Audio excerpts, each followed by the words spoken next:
I had just learned about pleasure mapping from my somatic healer, and you literally touch your body from like your head to your toes, but you do it very slowly. So you start to just trace things, but the intention is to pay attention to things you may have never noticed before. So somebody might get to their armpits and be like, oh my God, like I didn't know that, you know. For me, it was like the back of my knees, which I was like, oh. And you're kind of saying to yourself, I love you, over and over again in your mind. And then I started to get very aroused. And then I spread. This made you horny? Yes. Lovers and friends. I'ma take you on a trip, baby, I don't pretend. I said, lovers and friends. I'ma hold you down to the end. I said. Hi there, lovers and friends. My name is Shambudram. I am a sex and relationship educator who traditionally takes a science-based, practical approach in the work that I do. And I say traditionally because I genuinely feel after this episode, things are going to change for me. And as a result, it will change the way that I approach my work. And that's a pretty nutty statement to make, that this conversation that you're about to listen to, this next 45 plus or an hour, I can't remember what the final count's going to be at this point, the next little time we're going to spend together was so impactful for me that it's going to change the way that I've approached over 15 years of doing this work. What? And that's because things like this were said in the episode. It was the first time that I had experienced affirmations or someone affirming me while making love to me. It was also the first time I had... What does that sound like? You're powerful. You are so beautiful. You are loved. You are love. You are healthy. You are successful. Now, I dive into this more in a YouTube video, so go and check that out. But in short, after having my second baby, I have definitely noticed that sexually, things are very different for me. And at first, these differences felt like a loss, like something that used to be magical, that used to click, no longer quite is. But through my conversation with Tanerelle, I learned that it's not necessarily that things are lost, but instead that I have just transcended to a new stage in my life, to a new version of myself. And now I have to find a new exciting way to engage with my body and to engage with my sexual self. And sacred sex and the ideologies behind that might be the key for me. And as, again, someone who's worked in this space for a long time, it kind of feels like a no duh bitch moment. Like, how did it take you this long to realize that this could be an additive for you? That is because the other interactions I've had with sacred sex have not been all that sexy to me. And I'm going to be honest. This is what comes to mind. This is what came to mind if somebody poses the idea of fusing spirituality and sexuality together.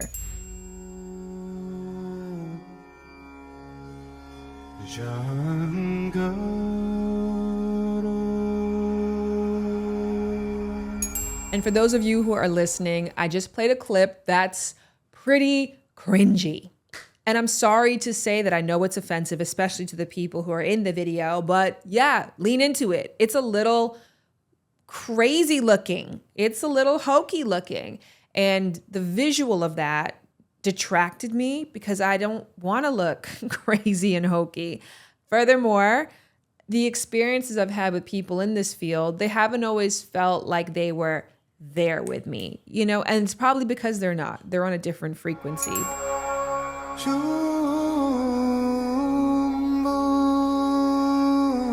And furthermore, there are a couple of principles that are associated with sacred sex that I do not subscribe to. One of those principles being soul ties, the idea that the more partners that you have, the less capable you are of loving and being loved by other people because you have all these other connections that are draining you. As I Googled and researched for this episode about sacred sexuality, a lot of the most popular videos that came up were around the negativity that this area can tend to spew on promiscuity or people who have multiple partners. So when we mix with someone, we literally are taking on their energetic field. We're taking on their karmic. And when I say karmic, I'm talking about ancestral, I'm talking about lineage, thousands of years of energy. So when you have sexual intercourse, you're having all of that. How do you undo it? That's difficult, because when there is intercourse, there's also a soul tie. The recommendation, therefore, is that you minimize the number of partners. I just am a believer that you get to have the sex life that you want, that you choose, and that getting to know yourself and your needs and your body is the blueprint, and everything else is just the details. And so any type of practice that is very prescriptive in what liberation looks like does not feel like liberation to me. But again, I think Tanerelle was one of the first people I've spoken to where it didn't feel like it was coming from a place of telling you to do or be less, or experience sex and pleasure in a very specific way, but instead was curious about what you needed and allowing you tools and practices to get more of that. And some of those tools are a little woo-woo. But if you can lean into that as a potential to unlock pleasures that you haven't experienced before, unlock parts of yourself, it can be very beautiful, as it was for her. And so I hope that you will take this as a warning sign, or as an invitation to join me on this journey to learn more about this field that I am now deeply curious about. And without further ado, let's get into the person who brought me to this point. Tanerelle Stevens, aka Mama Saturn, is a singer, songwriter, model, actress, and an instrumentalist with over 30 million streams on Spotify, who you might know from her tour with Ari Lennox, her single Nothing Without You, featured in HBO's hit show Insecure, or from her Playboy cover in 2020. She is who you think of when you think of peak sacred sex, but she explained it in a way that is not what you think. And that's what I loved most about our conversation. The entire day today, I've been singing that Sierra song. Which one? It could have been Body Party. It could have been Promise. It could have been Body Party. Those are all sacred sexuality songs. It could be Promise. That is so true. Well, she was moving pretty sacredly sexually. You're so sultry and dreamy and sensual and sexy and whimsical. Thank you. So when this was pitched as a topic you wanted to talk about, I was like, yes. Also, let me just preface this by saying I am so not tapped into sacred sexuality. Really? Really. That's shocking to me. It would be for most people. Yeah. Yeah. I'm just a lot more, I think, practical and robotic than most people think. But I am fascinated by it, and I love people who engage in it, and I love hearing stories about it. So yeah. And I adore you. So it all made sense. Oh, thank you. Can you break it down for the people? What is sacred sexuality? It's just a moment to really hone in on your spirit and honor her, him, that, and give it what it needs. So for me, a lot of it can either be like sacred self-pleasure, moments of just observing myself and witnessing myself. Anything sacred to me is about honoring your yes and honoring your no. So it's a different practice for me. It's new for me. A lot of things that I would do in the past were because I felt that I was expected to or that I had to. And that's because of certain traumas that I faced as a kid. And so that trained me and taught me how to engage with sex or how to look at it. So now immediately doing things because I want to or not, it makes it sacred, like off the bat.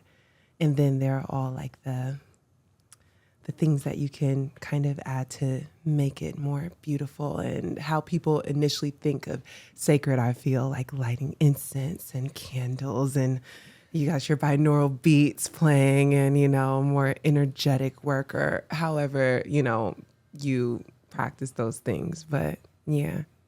I would love to start at the climax and then work our way backwards to how you got there.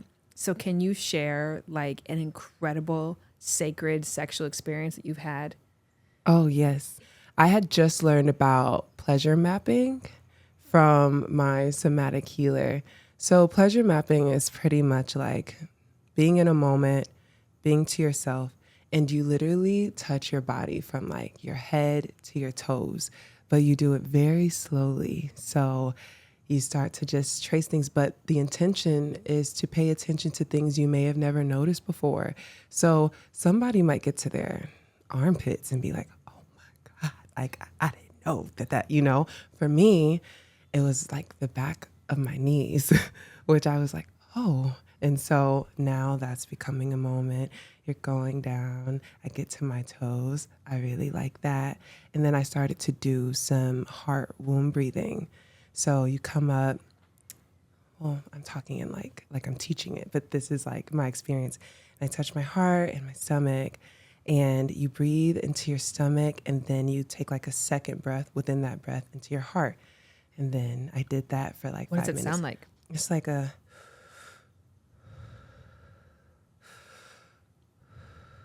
And that was like the pace of it. And you're kind of saying to yourself, I love you, over and over again in your mind. And then I started to get very aroused. And then I spread. This made you horny? Yes. Oh, wow. But you're doing the breathing after the pleasure mapping. Okay, so you did the foreplay. I've already like touched my body, my arms, you know, all of those things. And then I went into the heart womb breath. Yeah. Does the breath get faster? It can, depending on the person, but for me, I like that pace. And I'll even start to like perspire a bit, you know, start to really get into it. Like I'm very sensual.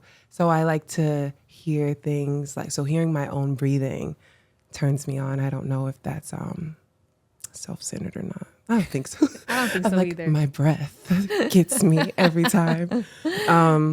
And then from there, I did yoni gazing, which is like witnessing yourself. So I spread my legs and I just stared at myself, which a lot of people don't do. A lot of people don't look down there.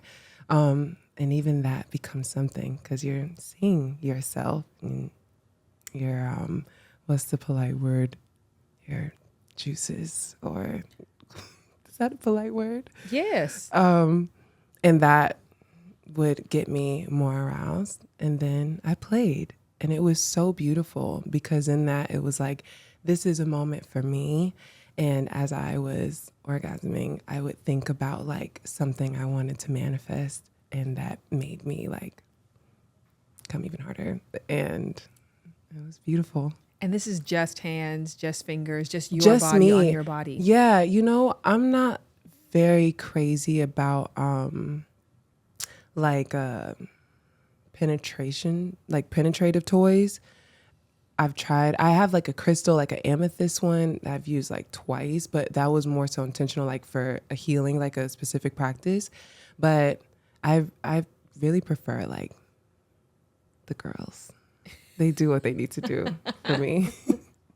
I've played with like a couple other ones. There's like that rose one, and like yes. some of the ones that have like a little flicker thing that happens. But yeah, I feel like I've always preferred just... Oh, I'm with you on that. I'm my own favorite sex toy. Yeah. And like truth, like my husband's mouth is my favorite sex toy, but it's like an extension of me now because we work together so intimately. But yeah, like I prefer that.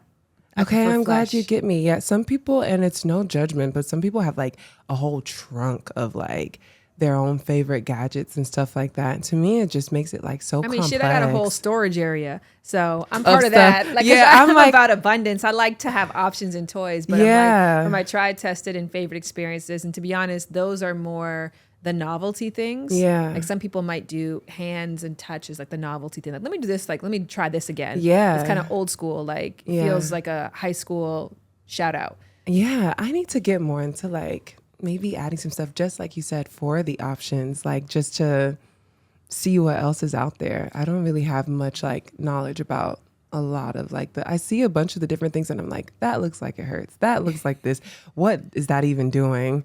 And they're expensive. Yes, they are expensive. Toys are expensive. And I'm like a bougie girl too. So I'm like, I've tried like the little like quick little vibrators. I'm like, I don't like how that sounds. I don't like how this plastic feels on me. I like Lilo. I think that's how it's pronounced. I have like a couple of those products, but I did get one recently at my trip in New York, and I did not like that one at all. And I've been like stressed because I don't think I can return it. Oh, I'm like, but I think there's something wrong with it. Like, I'm like, this can't be what it's supposed to be. It's not what it said on the box. Like, that's why you got to just enlist your inner middle-aged white woman and write the management company and be like, I'm quick with an right, email now. It was my birthday. I purchased this as a gift. It I was a was special looking forward treat. I to was it. looking forward to I it. set it up. I had on a silk robe and candles, and just to be disappointed.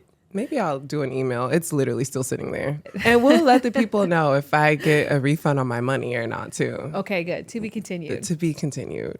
Well, speaking of time, I think the reason why a lot of people find sacred sexuality or the practice to be unapproachable, right word, because it feels like it's a lot of time commitment. Yeah. Would you say that it is? I feel like in terms of starting to learn the things that I needed to know, definitely. It's a lot of research. It's a lot of like trial and error and finding the things that are for you. But again, I genuinely feel that things are so subjective, and the best thing that we could all do for ourselves is to like get the thought out of our minds of what we think things may look like. Like, for instance, this whole soft girl life. Everyone has like this particular idea of what that looks like, but it could be different for everyone. Like, it doesn't have to be like super expensive. It doesn't have to be like super aesthetically pleasing. Like, oh, I can only do this. It's kind of like a big struggle I've had with self-care. Like this idea of if I'm not getting it perfect, like I woke up and I didn't touch my phone and I did my breath work and then I meditated and then I did, like, if I'm not getting, then it's not self-care. I feel like it's the same thing in terms of like sacred sexuality. Like, it is what it is for you. It doesn't have to be time consuming. It's all about like intention, just having your partner and being like, can we just take a few moments or just a few minutes of just eye gazing and not touching each other and just settling into this moment and being present with each other. I love what you said, though, about the work that it took to really approach this space and give it the energy that it needed. Yeah. To be in a space where you could practice self-love, where you could practice sensuality, where you could care on yourself, where you could love on yourself. Those aren't things that many people had the luxury of just deciding to do. Yeah. I feel like the path chose me because I was in a really hurt place.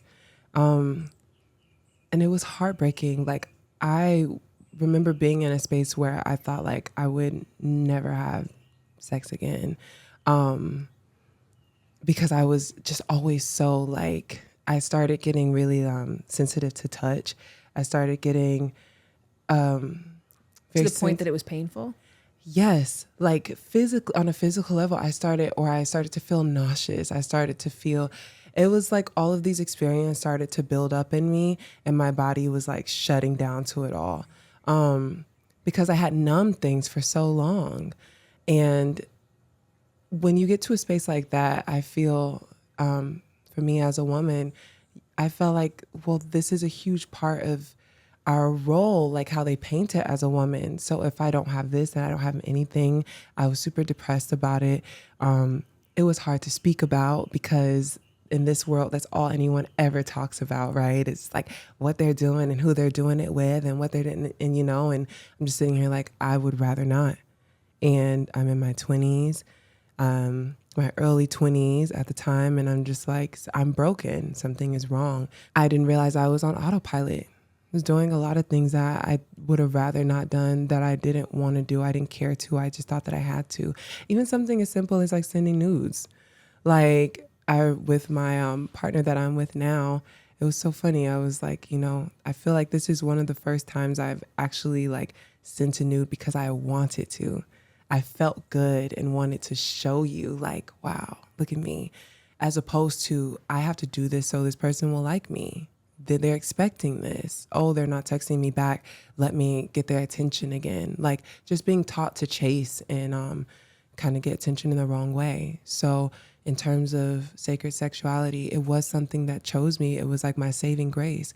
And it came at a time when I was actually really ill. I wasn't like on this path searching to heal in this way, but in realizing that I had to unpack a lot of trauma in order to get my physical health back, that's how the path like kind of chose me. It was like pretty beautiful and magical. And did a healthcare practitioner suggest it to you? Like, how did it come across your path? So my therapist, she's a somatic healer, and she's also a tantric healer, and she's certified in like traumatic healing, whether it be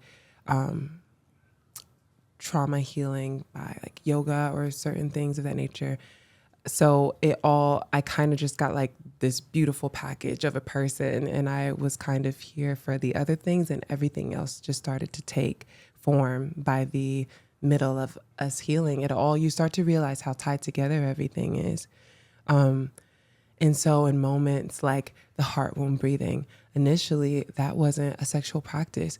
It was just a practice to like center into myself and to like fall in, because I would dissociate a lot. And in doing certain practices, I started to realize as I was getting like healthy again, that I was becoming aroused. And I was like, am I fucking weird? Like, I remember going to her and being like, is this weird? Like, I was supposed to be doing a meditation where I was like imagining my higher self, and she like turned me on. Like, I saw her and I was like, oh my God. Like, it was like me, but not me. And that became like the beginning of that healing journey for me, like the sexual healing part, like finding those moments and that sacredness within myself instead of looking outward for it.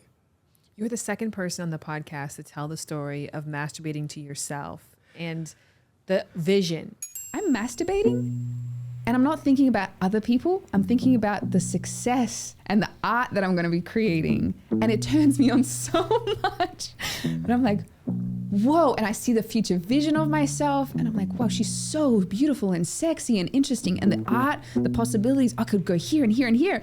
And I'm literally orgasming To yourself. to the thought of what is possible for myself. Popping in right quick before we jump back into Tanerelle's interview so I can tell you about the sponsor of this episode, Apostrophe. And I told you about them a few weeks back. Apostrophe is an online platform that connects you with a team of dermatologists to help get you a customized treatment plan for your unique skin and skin goals. And I mentioned this also back then that through pregnancy with Zaya, I developed melasma, which is brown patches on your face, and I got them in between my eyes, above my eyebrows, and right above my lip, which is like a permanent mustache. And I thought there was nothing I could do about this until I finished breastfeeding, but with the Apostrophe team, we found a treatment that was safe for me, plus I found a great sunscreen that's good for prevention. So whatever your skincare goals are and needs are, I highly suggest you consider Apostrophe. So with Apostrophe, your treatment gets delivered right to your door. It came to me in a cute box with clear instructions, and bonus,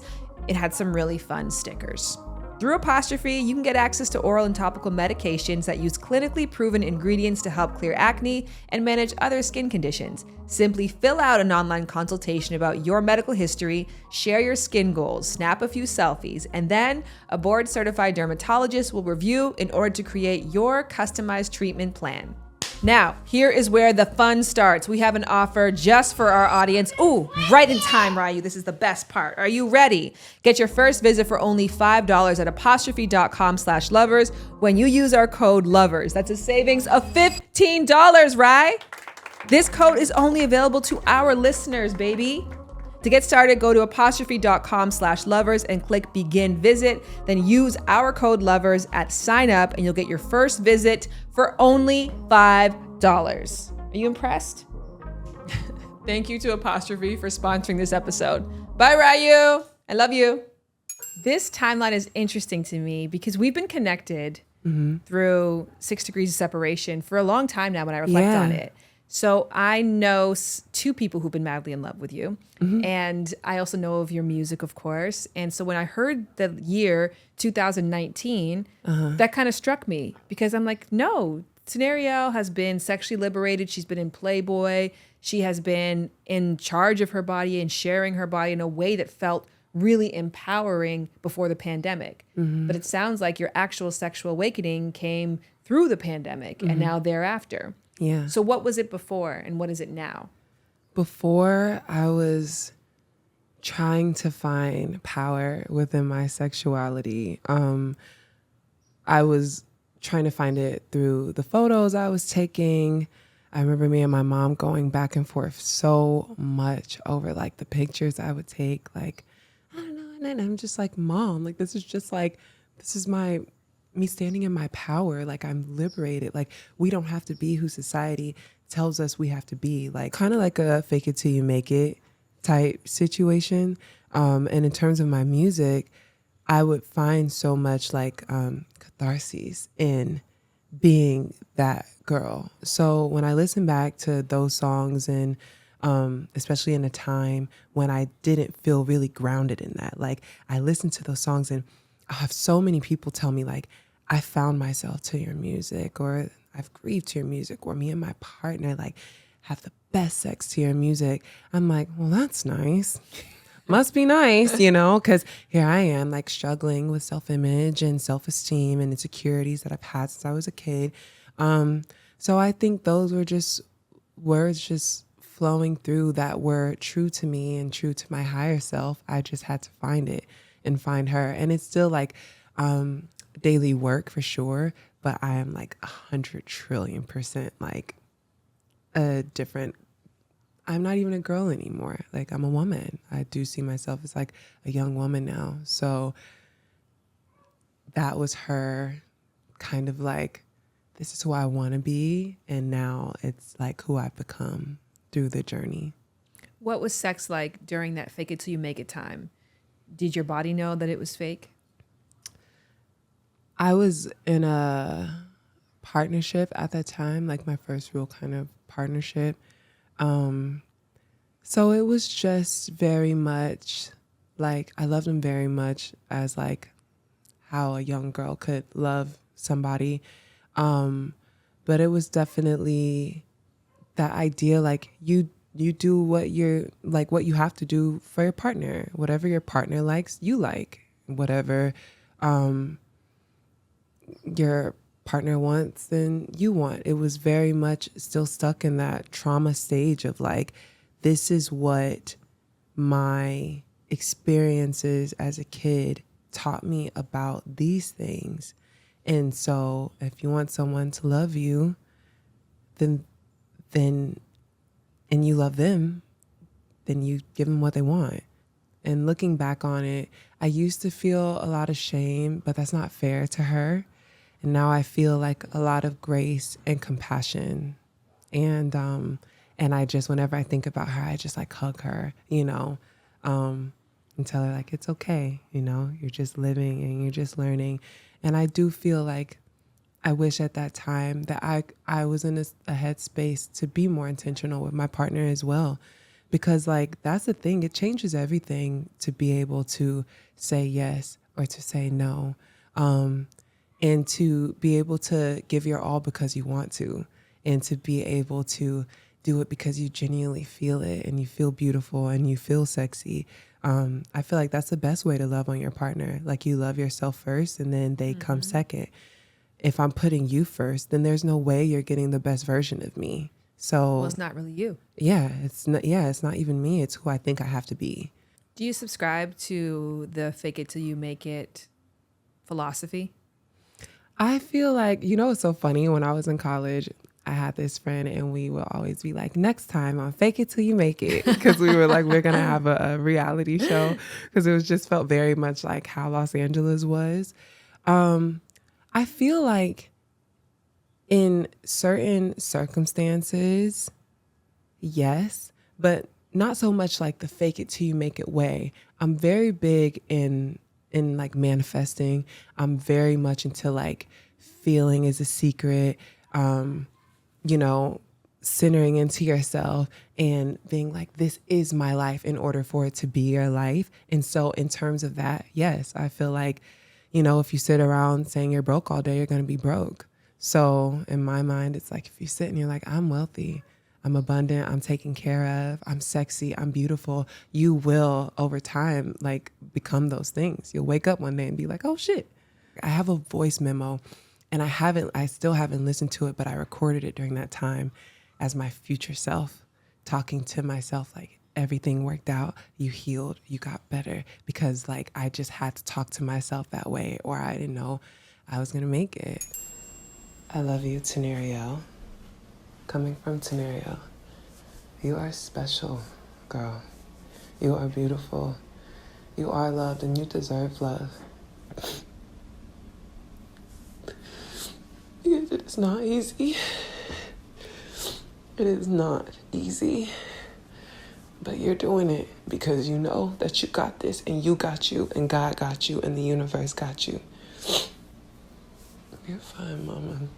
Even if you're not feeling your best, to just like place yourself in it, you know, like you can decide to be whoever you want to be. You have that power. I genuinely feel that way. I have such a love-hate relationship with that because I feel exactly what you feel, that it is important to speak higher version into yourself, into your reality at all times. Yeah. And yeah, like sometimes we're our own worst critic, and it's not that we're not worthy of something, but that we, you know, don't tell ourselves or allow ourselves to like expand in those places because we're always minimizing ourselves. So it's like, no, like even if you don't feel that way, you probably are that way. So just act like it already exists because it's going to exist, or it probably already does. But that to be said, it like, if you think about that advice, like to a doctor, like fake it till you make it. It's like, no, bitch, go to med school. You know what I mean? Like, oh yeah, like for certain things you want to do. It would be nice Absolutely. if you put the actual work in and prepared yourself, and so that when I call you a doctor, it's not because that's what you aspire to be. It's because what you put the work you in worked to be. for it. Yeah. Well, I absolutely believe in working for like certain things you want to get to. And it sounds like sacred sexuality is one of those things, like being a doctor, that you really can't fake it till you make it. You have to work towards it. Yeah. Because it has, in terms of that sacredness, it has to be in that what you actually want.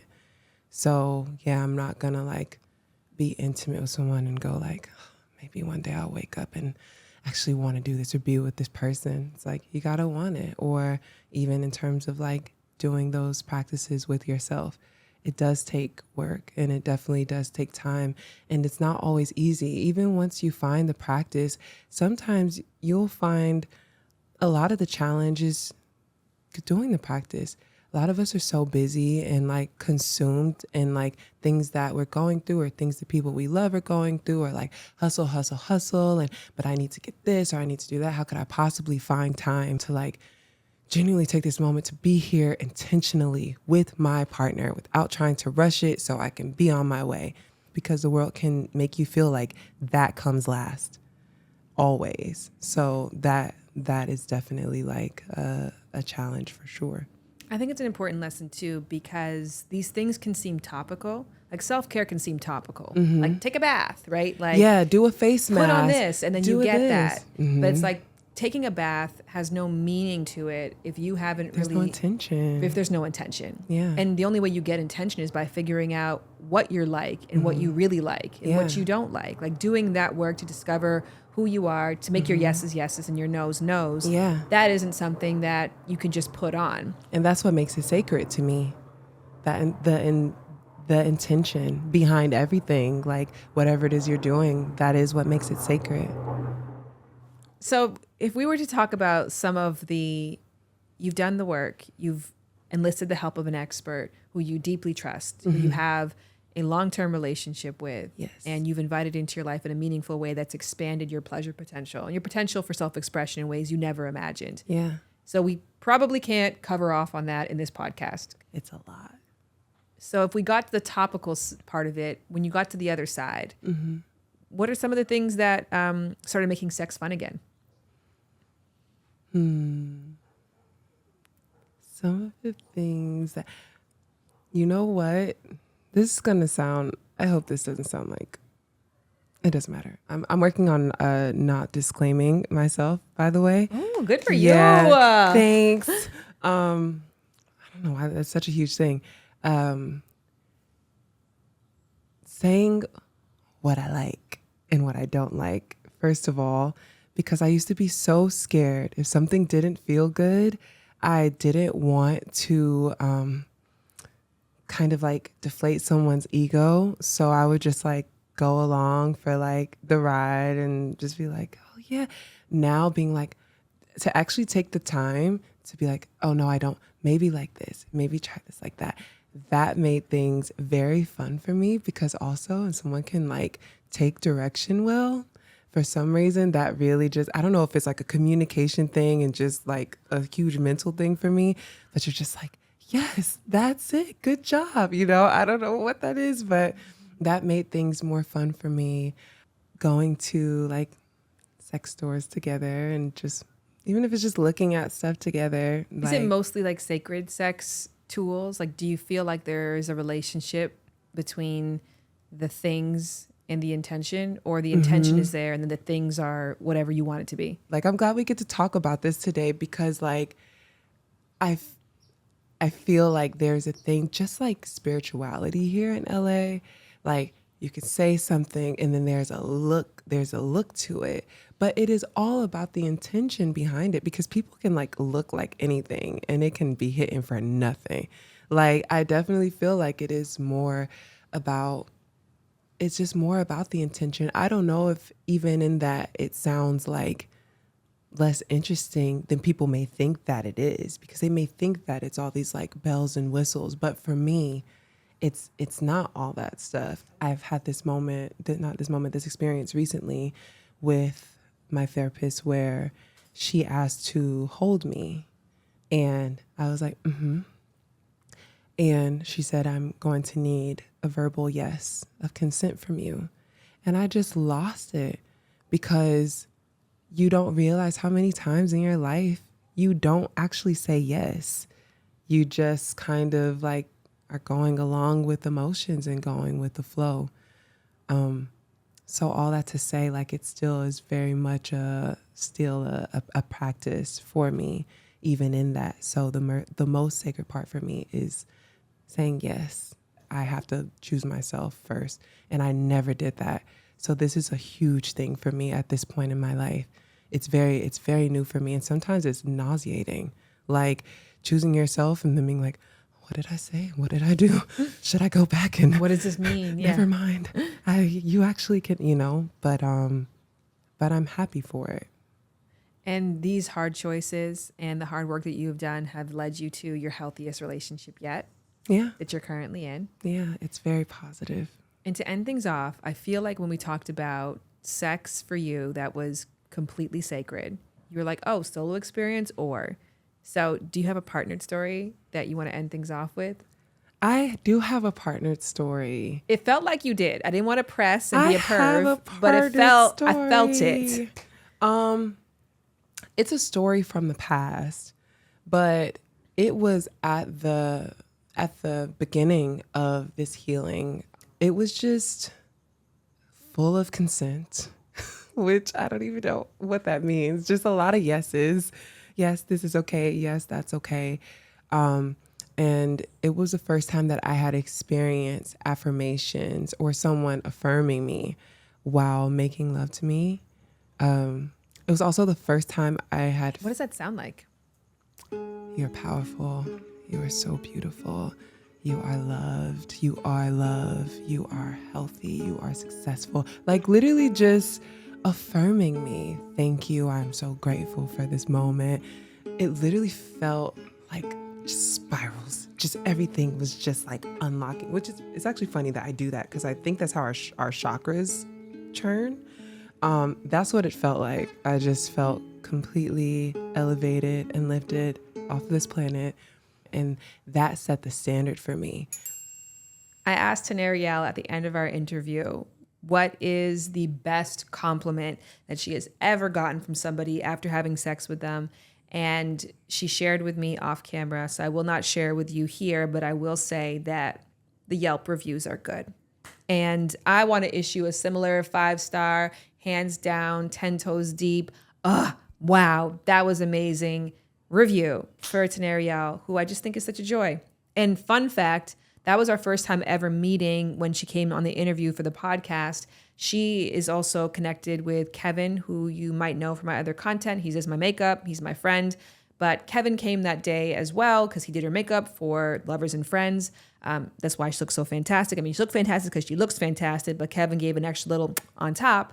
So then after that, Kevin is also friends with my sister, and he invited Tanerelle to my sister's housewarming on the weekend that just passed. So we went from not knowing each other at all to being sort of loosely familiar, to having this great conversation, to now being connected in a very familial way. Anyways, enough about how I have connected with Tanerelle. Here is how you can do the same. Go to Instagram, TikTok, or Twitter and type in Tanerelle. That's it. Tanerelle.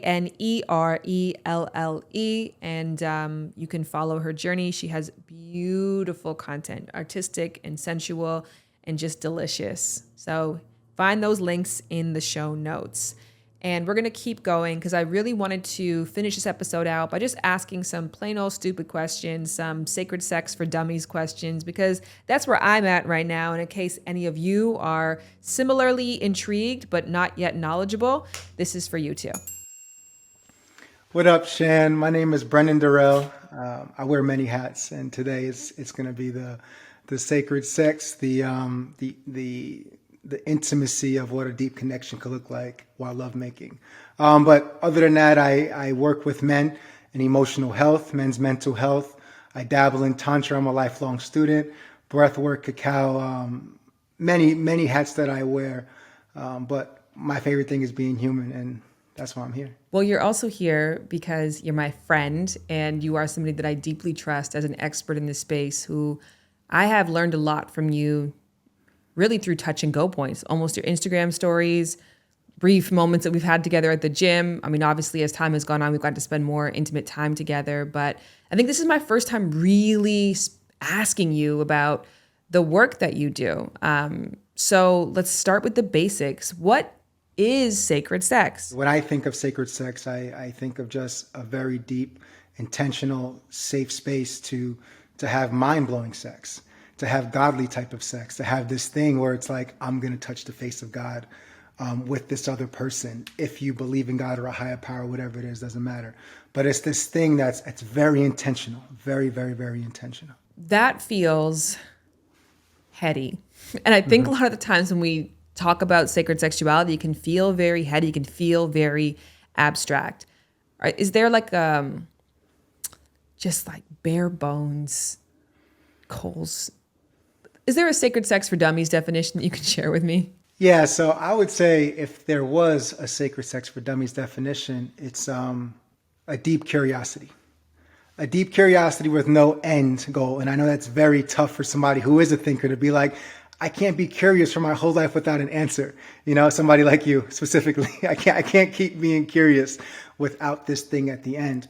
And with sacred sexuality, it is that, you know, there is no end goal. There's compassion, there's safety, there's reverence. There's these things that is just like you create a space where you get to feel all of your sensations, like deeply all of the sensations. So everything from touch, from sight to sound, all of these things is part of sacred sexuality. So I would say in a practical term, it's invoking all of your senses in the moment with somebody you trust. So as you mentioned, a lot of people have some touch and go with spirituality and sexuality fusing. So if people have heard of it, what are some other names or terms they might have heard associated with it? Like if we think of sacred sex as an umbrella term, what's underneath it or commonly associated with it? I would say it's a deep meditation, you know, it's a sexual meditation, if that's a thing. It's a pleasure prayer. It's praying with the body, praying with our bodies together, synced up. And it's marathon sex, to put it into actual, like another term, like marathon sex. It's not like a sexual practice where it's just like in and out and goodbye. There has to be some time dedicated, patience, compassion, especially, and I speak from my point of view, which I'm a heterosexual man, but from my experiences, it's going to be that. But it's also for everybody when I speak, just to let everybody know. Everybody can partake in these practices with somebody when you're syncing up with the heart. But it's actually like you get to be in the moment with somebody and where nothing else matters. Like it's just, you're in there and you have a common goal, like your bodies, the experience merges up together. What do you have to believe in order to have a shot at having sacred sex? This is going to sound a bit woo for some of y'all, and but I'm going to stick to it based on my experience. But the first thing is a deep reverence, a deep respect for something that's larger than me, and larger than my partner in the moment that I'm experiencing this with. It's literally as if the way that I experience it, and I've been teaching it, is that we're praying together to something higher than us with our bodies. So I feel there has to be some kind of acknowledgement of like whatever created us, because something did create us, something did. And we're in 2022 and people still say, what if? Like there's actually no absolute thing, but it's just having this reverence, this respect that something higher than us and grand that we're a part of, is where we're going to that point together based on orgasm, based on these sensations. Ooh, I felt that one, Brenden. That was a great answer. Speaking of great, you are great at what you do. You are extremely talented, but I know the road to the space that you're at now was not a short road. So can you share a little bit of the practices, the work, the experiences that you've had that for you have deeply enriched your experiences as somebody who wants to engage with sex this way, but also somebody who teaches other people to engage in the same ways? I wasn't going to share this in the beginning, but I feel because we're already in this, in this point, and it's like you inspire me with vulnerability. I'm going to share the experience that got me into essentially what I do today. And it started practically being at a breathwork session, literally being at a breathwork session in a room full of people. And I remember we were probably at like minute 26 of this long breathwork guided session. And it was breathing through the mouth. It was mouth breathing for full on 26 minutes. And I remember there's something just popped inside of me, just absolutely popped. And next thing you know, I felt this rush of like heat going from my toes literally to the top of my head. I was crying. Tears kept coming down. I was shaking a bit, like the chill shakes. And I literally had this thought like, yo, I just came on myself in front of all these people. Like what just happened to me? And I low key tried to slide my hand down my pants to see how wet I actually was, because it felt like a whole lot of fucking liquid, a lot of liquid. And I was like, what is this? And then I realized I was dry. I was like, what just happened? What did I feel? There was nothing to prove physically of what I just felt, if that makes any sense. And that moment started my journey to getting into Tantra, getting into sacred sexuality, because it was the beginning of me really knowing that they're synonymous, but also very different when it comes to ejaculation and orgasm. So that set me on my path to where I'm at today.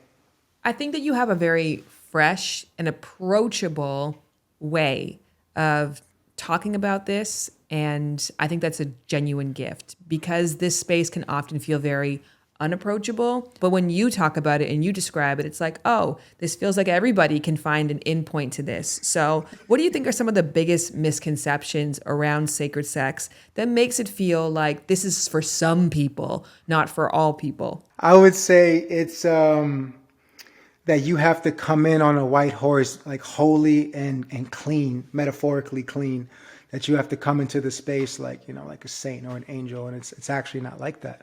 And in the actual spiritual terminology, the neo-spiritual terminology, and Jared and I were getting down on this a lot in beautiful conversations about a lot of the words and catchphrases that people use, like soulmate, twin flame, blah, blah, blah. I don't feel like you don't have to be in 4D, 5D, 6D, 7D vibrational frequencies in order to experience this groundbreaking, this earth-shaking, this heavenly nirvanic kind of experience with yourself and with somebody else. So it's come as you are, literally come as you are. And what you do need, put aside the misconceptions, you definitely need discipline. You need discipline and devotion to your personal practices. I ran into a teacher. He's a Rinpoche from the Bhutan. He's a monk from in Tibetan Tantra. And I went to this experience he was putting together, this 14-day experience, and a tantric experience. And I went there thinking like, okay, I'm gonna put in more things to in my repertoire. I'm going to add more stuff to my bag. I'm going to learn little tricks so I can just be like that guy. I could be that guy. Complete opposite of that. It was literally 14 days of discipline. It was almost like a Buddhist boot camp. And then I got it. It clicked. I can't have these mind-blowing experiences with all that power, experiencing all those things in my body without discipline, without a structure to actually hold those experiences. Because essentially it's a kind of power, it's a power that it got me thinking like, yo, I need more of that thing that I experienced on the floor during breathwork. I need more of that thing. Discipline allows me to experience that thing more consistently. Is it every time? Absolutely not. But can I get there more consistently now than I used to 6 years ago? Absolutely, because of discipline. With that being said, I would love to close things out with an aspirational testimonial for you about the potentials that sacred sex can unlock for you. So what is an experience that you're like, oh, this is my sacred sex testimonial? The first time I ever experienced this, I was already curious. I was already open to the idea of sacred sex. And this woman was a few years older than me. And it was the first time that I ever had a woman ask me for consent to merge with my body. And I was just like blown away, like, wow, this is something that I've never experienced. So already I was like intimidated. I was like, she's going to eat me alive. I was like, what does she have me consenting to? I was like sweating already. I was like, oh God. And I remember we were in this space, and it's like the Bill Withers and Grover Washington song. It's like just the two of us. Like, I see the crystal raindrops fall. Like, I blacked out, and literally that was like the actual experience that I had. Like, I blacked out for a moment. Next thing you know, sweat all over me, crystallized sweat gleaming from the flickering from the candle in the room, hearing the frogs outside. And I could barely see her body. I see her eyes. And it's like our bodies linked up. Like, it actually became like one. And we were connected through breath. Like, we didn't breathe together. Like let's do this breathing practice. Like, in the moment of the energy of us making love, our breaths actually synced up. And all I can hear was just our breaths together.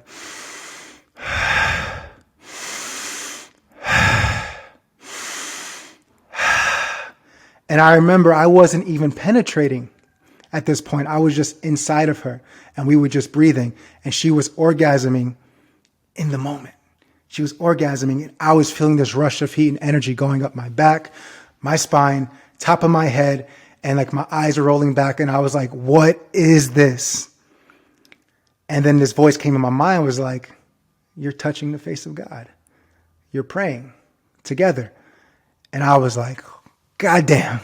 I was like, God damn, this is it. Brenden, you're phenomenal.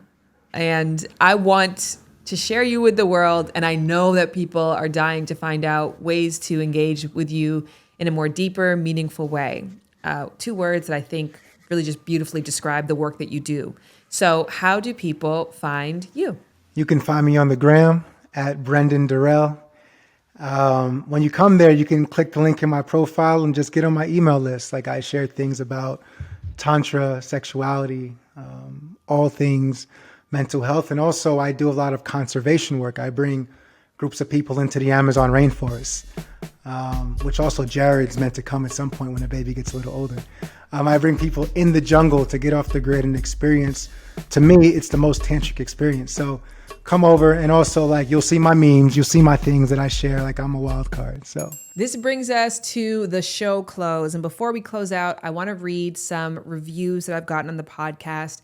Number one, because it's an opportunity for me to put the pressure on all of you to go and do the damn same if you haven't done it already, because these things make a big difference in the podcast world. Number two, there were some very insightful, very gracious reviews that I got that were critical but important, and I want to share them. So H. Joy says, this episode with Sincere is all over the place, but I think Shan did her part to try and bring some understanding. The most valuable takeaway was his awareness of who he is in situation, but obviously he still has a lot of work to do.